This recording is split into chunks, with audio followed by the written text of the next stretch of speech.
Question number 4. Compute the total income of Srimati B for the assessment year 2022-23.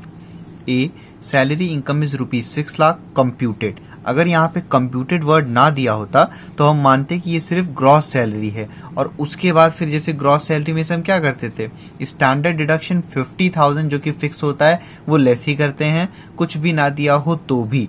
तो यहाँ पे अगर ये कंप्यूटेड ना लिखा होता तो आप इसमें से 50,000 लेस करते, लेकिन क्योंकि कंप्यूटेड लिखा हुआ है इसका मतलब ये आप मानोगे कि ये इनकम फ्रॉम सैलरी है, मतलब कि स्टैंडर्ड डिडक्शन और भी जो सारी चीजें ग्रॉस सैलरी में से लेस होती है वो सब कुछ हो चुका है। ठीक है, तो ये इनकम फ्रॉम सैलरी है। और कोई भी हेड की इंफॉर्मेशन दी नहीं है यहाँ पे कि पीजीबीपी या कोई कैपिटल गेन से कुछ भी, तो इसका मतलब यही हो गया ग्रॉस टोटल इनकम। ठीक है, आगे देखते हैं B point. She deposited rupees 60,000 in PPF public provident fund. तो भाई पीपीएफ में अगर किया गया है पैसा तो ये 80C में जाता है। 80C को हमने याद भी ऐसे किया था कि deduction in respect of life insurance premium provident fund except unrecognise provident fund. तो अनरिकॉग्नाइज प्रोविडेंट फंड को छोड़ के सारे प्रोविडेंट फंड 80C में क्वालिफाई होते हैं, तो 60,000 रुपीज ये 80C में क्वालिफाई होगा। And paid instalment of loan taken to purchase a residential house rupees 50,000। अगर कोई घर लिया गया है और उसका लोन जा रहा है इंस्टॉलमेंट में तो फिर वो भी 80C के अंदर क्वालिफाई होता है।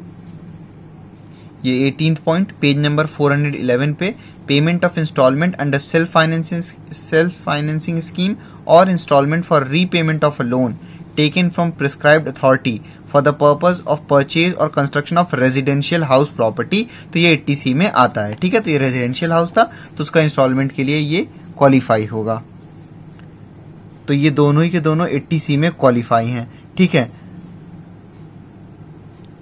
अब उसके बाद हम चेक करते हैं कि 80CCC और 80CCD सबसेक्शन 1 दिया है तो नहीं दे रखा है, तो इसका मतलब अकेले यहाँ पे 80C का लिमिट हो गया 1,50,000। अगर वो दोनों भी दिए होते तो तीनों का कंबाइन होता 1,50,000। तो यहाँ 80C का कितना होता है 1,50,000। तो आप चेक करो इन दोनों को ऐड करके क्या लिमिट के अंदर है, तो 60,000 प्लस 50,000 1,10,000 रुपीज। तो हाँ, ये 1,50,000 लिमिट के अंदर है, इस वजह से ये दोनों ही के दोनों क्वालिफाई होंगे 80C में। आगे देखते हैं, she donated rupees 5,000 to a political party by cheque. तो भाई पॉलिटिकल पार्टी से रिलेटेड दो डिडक्शन था, एक 80GGB और एक 80GGC। तो 80GGC जो है वो अगर कोई पर्सन किसी पॉलिटिकल पार्टी को डोनेशन देता है तो उससे रिलेटेड बात करता है। 80GGC 80GGB जब कोई company, Indian company political party को देती है उसकी बात करता है। ठीक है, तो GGC जो है ये यहाँ पे लगेगा क्योंकि ये श्रीमती बी की बात हो रही है, तो ये अकेली पर्सन है, ये डोनेट की है किसी पॉलिटिकल पार्टी को। और दूसरी बात, इन्होंने चेक से किया है अमाउंट। तो जैसा कि हमने 80GGC में पढ़ा था कि क्वांटम ऑफ डिडक्शन में any amount contributed to political party और an electoral trust shall be allowed as deduction, और कोई भी कंट्रीब्यूशन कैश में अलाउ नहीं होगा। तो यहाँ तो इन्होंने चेक से किया है और ये पर्सन है तो इस वजह से ये अलाउ होगा पूरा अमाउंट, क्योंकि कोई भी लिमिट नहीं है तो ये पूरा अमाउंट अलाउ हो जाएगा। ठीक, D point, she donated books worth rupees 5,000 to a school. जैसा कि हमने पढ़ा है कोई भी डोनेशन अगर इन काइंड किया गया है, बुक्स दे दिए, क्लोथ दे दिए, तो फिर ये सब नहीं क्वालिफाई होता है, तो इस वजह से ये किसी में भी नहीं आएगा।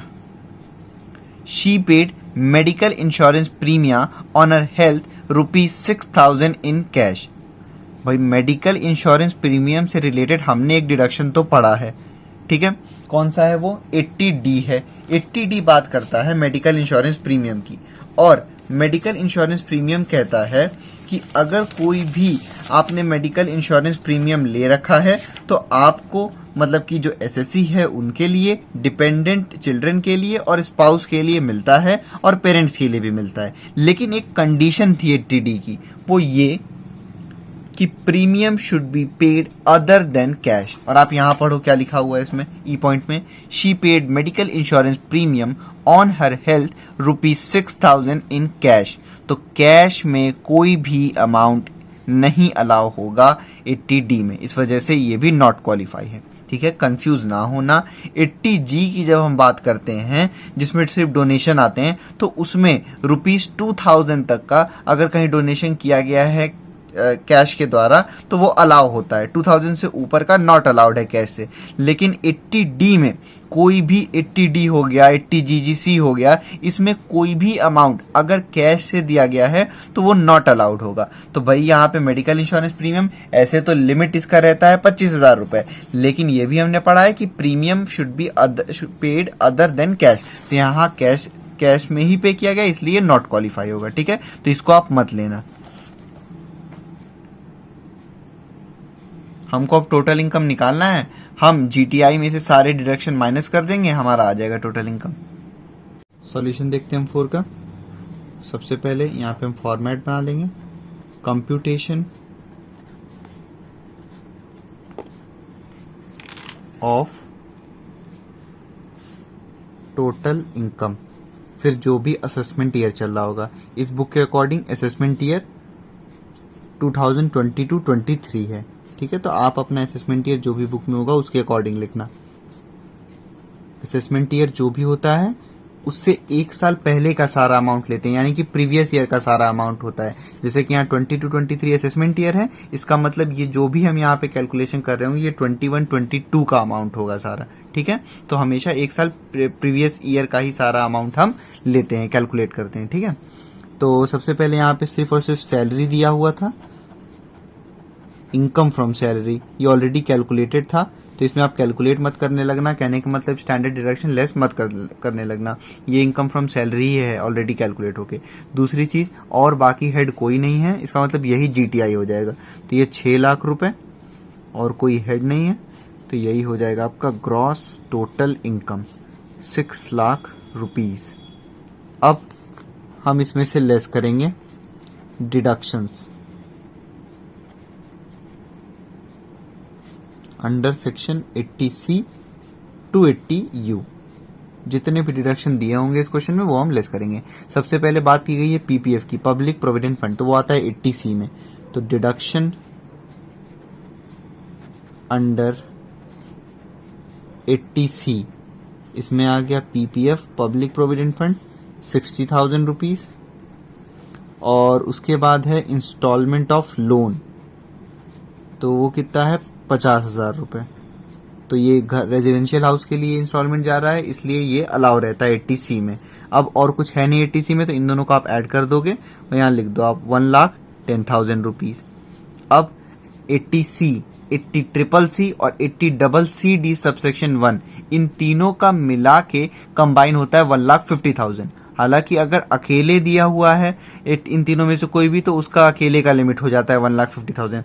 तो इस क्वेश्चन में 80CCC और 80CCD सबसेक्शन 1 नहीं दे रखा है, इसलिए ये अकेले 80C का लिमिट हो जाएगा 1,50,000। तो आप देखो इन दोनों को ऐड करने के बाद हो रहा है 1,10,000 और लिमिट कितनी होती है 1,50,000। तो ये लिमिट के अंदर है, इसलिए ये अमाउंट क्वालिफाई होगा। ठीक,